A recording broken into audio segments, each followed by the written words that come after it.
My sister had sex with every man I was with until I exposed my current boyfriend, who is actually the lawyer who handled her ex-husband's divorce. My name is Maya, and I want you to know one thing right away. I am not the villain. For 28 years, I had been the role model sister, the serious one, the problem solver who covered up issues that would make your skin crawl. But 3 months ago, in the bathroom at my mother's birthday party, I looked at myself in the mirror and decided that enough was enough.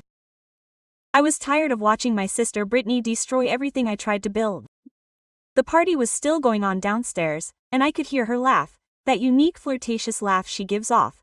High-pitched, breathy, with a punchline that makes men feel like the wittiest people on the planet.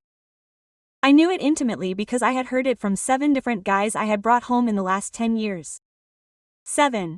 I splashed ice water on my face and stared at my image, my eyeliner smudged, because I had just caught Brittany in the garage with Mark. Mark, who I had been with for 6 months. Mark, who confessed to me 3 weeks ago that he was falling in love with me. Mark, who at that moment was glued to my sister between Dad's tool table and his vintage Mustang. That's when I decided, went downstairs, smiled the rest of the evening, and the next day I started making calls. But let me back up a bit so you can understand how we got here. Brittany is 2 years younger than me. When we were little, everyone said she was the beautiful one, and she was. Natural blonde hair, green eyes, an ideal body that she maintains without sacrifice.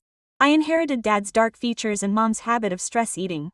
But what no one tells you about having a beautiful sister is that it's not the comparisons that destroy you. It's seeing how she uses that beauty as a weapon and everyone allows it. The first time was when I was 19. His name was Connor, my first serious boyfriend. We had been together for almost a year. I thought we were serious. I even planned to tell him I loved him. I arrived early from my shift at the university library in my bed. Brittany cried. She claimed she was drunk, that Connor had thrown himself at her, that she didn't know what she was doing. Connor didn't say anything. He just grabbed his clothes and left. My parents forced me to forgive her. She's your sister, Mom said. Family is forever. Boys come and go. When I was 21 it happened with Daniel. When I was 23 with Josh. When I was 24 with Ryan. After Ryan, I stopped telling him when I was seeing someone. I tried to isolate that part of my life. It didn't work. He always found out. He always moved on. And what hurt me the most, they all caved. Grown men who said they loved me, who talked about a future with me, would give it all up for one night with my little sister. At 26, I stopped going out altogether. I threw myself into work. I do marketing for a tech firm. Good salary, long hours. Perfect excuse to avoid family gatherings where I would see Brittany surrounded by attention. Then she married Trebor, and honestly, I felt sorry for her from the start. He was a sweet, reserved, somewhat nerdy man. He worked in IT, and I completely idolized her. You could tell by the look in his eyes that he didn't believe someone like her would choose him. I really wanted to warn him. But what was I going to say? Hey, Trebor, my sister is going to cheat on you sooner or later because she's her boss. It took them 3 years. The divorce was a nightmare. Trebor was promoted 2 years after they got married. He made good money. He bought them a house in a nice neighborhood. Brittany got bored. She started hooking up with his boss, who was married with 2 kids. When Trebor found out, he was devastated. I saw him at a coffee shop a month after Brittany moved in. He looked like he had aged 10 years. The process was rough. Brittany wanted half of everything, including the house Trevor had put down before they got married. She wanted child support, a retirement fund. Trevor hired a competent lawyer. Apparently I didn't know much about why Brittany stopped talking to me at that point. She was furious that I wasn't taking her automatic side, that she wasn't telling Trevor he was being overreacting. It was finalized 6 months ago. Trevor kept the house. Brittany got some money, but nowhere near what she was demanding. She moved back in with my parents. There she resumed her habits. I met Mark at a work conference. Charming, successful, witty, a consultant who travels a lot, which suited me because I value my space. We were moving slowly, healthily, as adults. I didn't introduce him to the family for the first 4 months, but Mom pressured me to take him to his birthday. Maya, honey, you always come alone. We want to meet him, to see you happy. I should have suspected. We arrived together. Brittany was already looking her usual impeccable self in a tight dress that cost more than my monthly rent. I saw her eyes light up when she saw Mark. That predatory smile. I stuck with him for the first hour. But Dad needed help with the barbecue. Mom wanted me to check on something in the kitchen, and in the mess I lost sight of Mark. I found them in the garage 20 minutes later. Brittany pressed against him, hand on his chest. Mark leaning back, but not moving, not stopping her. And then that laugh rang out. I didn't say anything. I stood in the doorway watching until Brittany saw me. Maya, oh, God, it's not what it looks like. Oh, no, I said. My voice was calm, distant. Because it looks like you're trying to seduce my boyfriend at Mom's party. Mark stammered. Maya, listen to me, I said. Go away. He left. Brittany tried to follow me inside, but I barricaded myself in the upstairs bathroom. That's where I made my decision. I stopped being the victim, the grieving sister that everyone mourns but no one protects. I started with a Google search. Trevor's divorce lawyer. It took me 15 minutes to track him down. James Hoare. His office focuses on separations of wealthy people. I looked at his work pictures. About 35. Dark hair, pleasant smile, attractive but refined. Desk, perfect. I called on Monday. I told the receptionist that I needed advice on a family law matter. They had space that afternoon. His office was in a building downtown, all glass and metal, the expensive kind. The receptionist showed me to a room with a view of the city.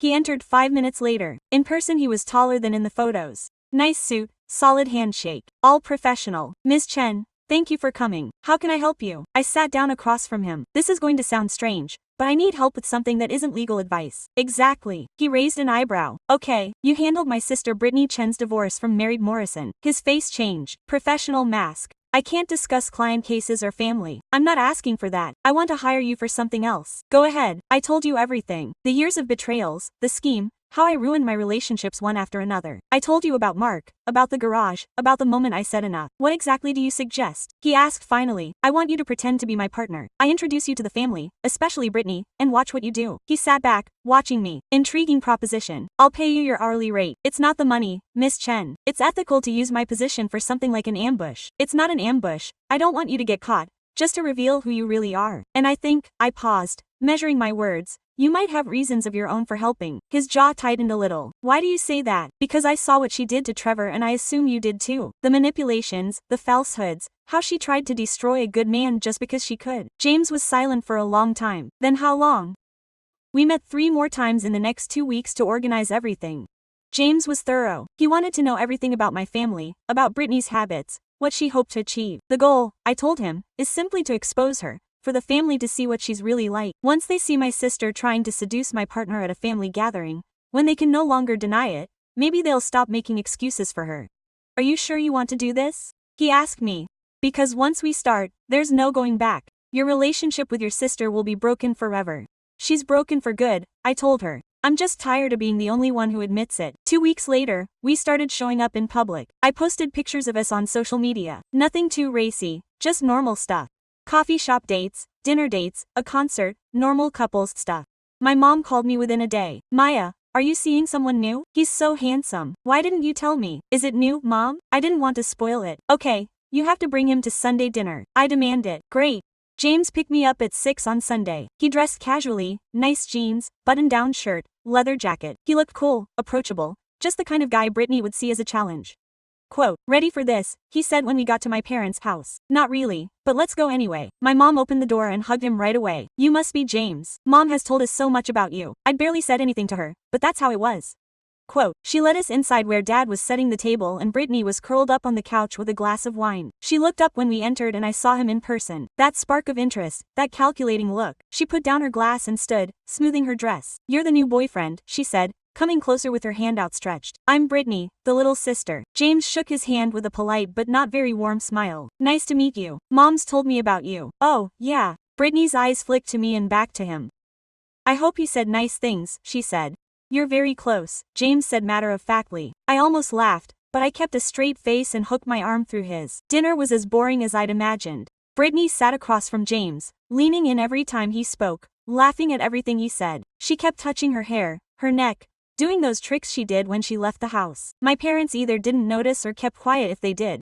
James was perfect, attentive to me but not over the top, kind to Brittany, not flirting. He talked about his work, not giving much away about the buffet. After lunch, Mom insisted on dessert. Brittany offered to help in the kitchen, leaving me alone with James in the dining room. Quote, he's already up to something. He knows it. Did you see the way he looked at you? It was impossible not to see. He glanced around the kitchen. Your parents really don't notice. No, they never wanted to notice. When Brittany returned with the cake, she made sure to sit next to James. Her leg brushed against his under the table. She had touched up her lipstick and let her hair down. I excused myself to use the bathroom, leaving them alone. When I returned 5 minutes later, Brittany was showing him something on her. My chest heaved oddly. James, phone in hand, close enough to brush shoulders. We left around 9. James guided me to the car with his arm around my waist. My parents watched from the doorway, beaming. Everything went great, Mom exclaimed. You two look so cute in the car together. James let out a deep sigh. Your sister doesn't get it easily. That's an understatement. She asked for your contact information. She said she wanted to include you in the family. Of course. Over the next 3 weeks, Brittany texted James constantly, memes, funny clips, questions about venues or films, always with the excuse of addressing him instead of me. James recorded everything and forwarded it to me. We met in his office twice a week to examine evidence and plot the next move. She's cooking up something bigger, James said in one session. That's how she operates. She creates intimacy. She makes the man perceive a unique bond. Where do you get so much knowledge? I asked. He was silent for a moment. Then he pulled a dossier from his desk. During Trevor's divorce, part of my job was to document Brittany's pattern of betrayals. I spoke to several of the men involved. They all recounted the same pattern. The texts, the casual camaraderie, the gradual escalation opened the dossier. Inside were transcripts, printouts, images, papers, evidence of affairs with at least 5 different individuals in her 3-year marriage to Trevor.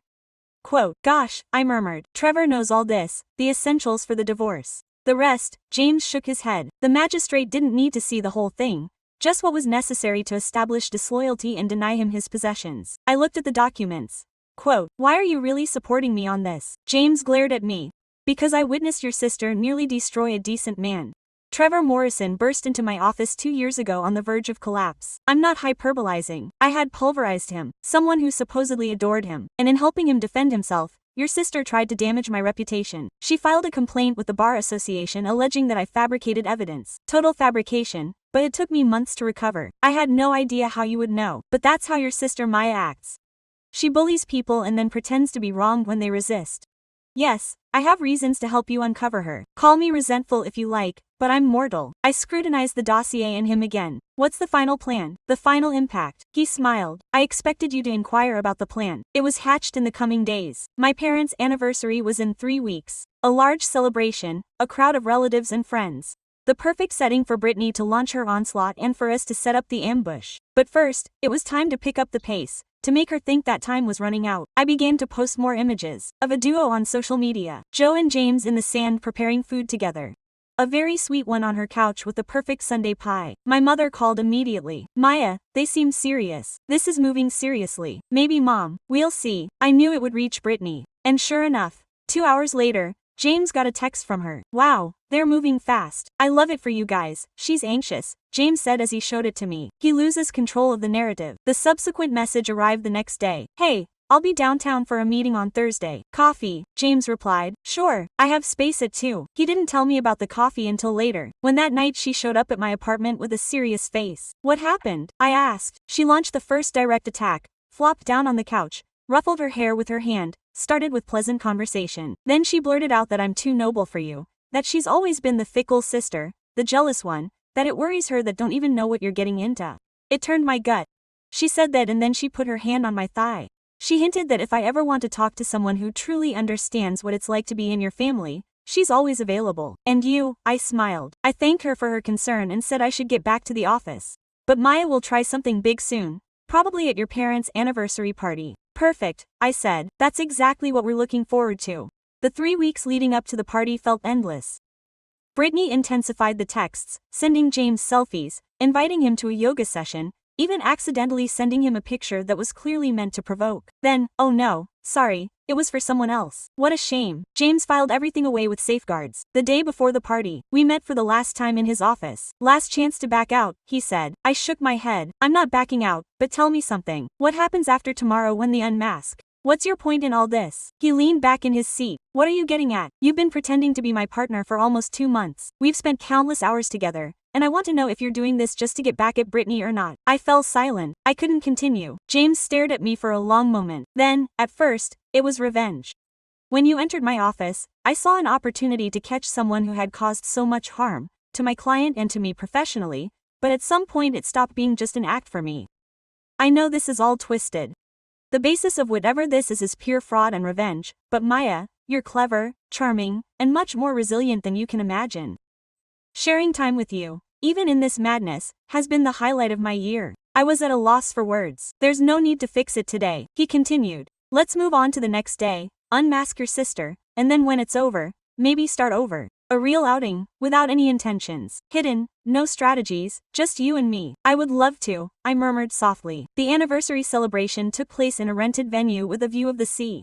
My parents went all out. 200 people. Live band, full open bar. James picked me up at 6. I bought a new suit, green, tight-fitting jade, the kind I rarely wear but that makes me feel invincible. "You look spectacular," he said as he opened the door. "Thank you. Are you ready for the show?" He smiled widely. We arrived a little late. The party was already in full swing. I spotted Brittany right away. She was wearing white, an odd choice for a parent's anniversary. Tight, low-cut, provocative. Impossible to ignore. She saw us arrive and her face lit up. She walked straight across the room. Maya, James, how great it was that you came. She gave me a brief hug, then a longer and tighter hug. You look so handsome. Thank you, Brittany. You look radiant too. We walked around greeting family, congratulating my parents. Brittany loomed nearby, always in James's line of sight, ensuring he saw her. Around 8, the orchestra paused and the crowd relaxed even more. That's when Brittany stepped forward. She approached James while I chatted with my aunt at the other end. I watched her out of the corner of my eye, touching her arm, whispering something close to her. James nodded, smiled, and led her out onto the balcony. I counted to 30 and continued on. The balcony was dim with a view of the water. Brittany leaned against the railing. James was a few feet away. I stood in the doorway, unseen in the darkness. I've been wanting to talk to you in private all evening, Brittany was saying. I have something to tell you. What's up? James asked. I don't think Maya is being honest with us, with the family, with everything. In what way? She's always been jealous of me since we were little. She sees me as a competitor and I'm sure she's made up stories for you to feel sorry for her. Actually, she's barely mentioned her connection to you. Brittany leaned in closer because of that, because she knows that if you understood our family dynamics properly, you'd see through her charade. Maya isn't the victim she pretends to be. So what is she? An unstable manipulator. I've seen her chase away the positive in her existence because she can't stand not being the focus. He placed his hand on his torso. A man like you deserves something greater. Greater than who? James asked, his voice calm as if he anticipated what was coming next. Someone who doesn't manipulate. His hand went up to his shoulder. Someone like me. That's when I emerged from the darkness. I figured you'd say something similar. Brittany jumped, blushing. Maya, this isn't it. I'm not trying to seduce my partner at our parents' anniversary party. Because that's exactly what it looks like. Don't you understand? No, Brittany, for the first time I understand perfectly. I looked at James. Tell him. James pulled his phone from his suit. Brittany, do you really recognize me? Look at me. She looked at him, bewildered. James, and partners. I represented your ex-divorce. I saw her pale. Impossible. You and Maya are together. We set you up. I said 2 months. Every text, every conversation, every flirtation. We recorded it all. You can't treat me like this. Is this cheating or what? It's not cheating, James said calmly. Cheating involves authorities. I'm just a private individual who helped uncover a pattern of harmful behavior. Maya, please. Brittany turned to me. Her eyes were moist. I'm your sister. You can't do this to me like I did to you with Connor, Daniel, Josh, Brian, Mark. I pulled out my phone. I have screenshots of every text you sent James. Every time you tried to sabotage my every move. And we're going to show it to mom and dad, everyone tonight. They won't believe you. Yeah, when they see the evidence. But mostly Trebor will see it because James kept duplicates of your entire divorce, Brittany. All the betrayals, all the falsehoods, everything that wasn't in the final court documents.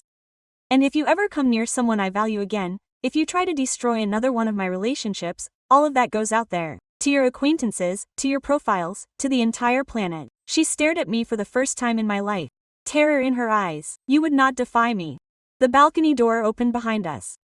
My mom emerged, looking from one to the other of the three of us. Girls, what's going on out here? People are asking about you. I looked at Brittany. It was her last chance to admit, to tell the truth. For once she didn't say anything. Mom, I said, I need to talk to you and Dad right now. We all huddled together in a small room off the main hall. Me, James, Brittany, and my parents. I told them everything. The years of disloyalty, the pattern, the plan with James. I showed them the texts, the screenshots, the files. My mom cried. My dad's face went speechless, each time more heated. Brittany tried to justify herself, saying she made it all up, that it was out of jealousy, that it was a senseless revenge. Then James intervened. Mr. and Mrs. Chen, I know this is painful. But you need to know something. Your daughter Brittany has a history of destructive behavior that surpasses her sister's. When I represented Trevor Morrison in his divorce proceedings, I documented her affairs with 5 different men during the marriage. She sought to financially ruin a decent man out of sheer resentment, and when she failed, she filed fabricated complaints against me at work. She pulled his file, the one from his office, showed duplicates. This is who his daughter really is. And Maya did not deserve to spend her entire existence as a victim of someone who supposedly loves her.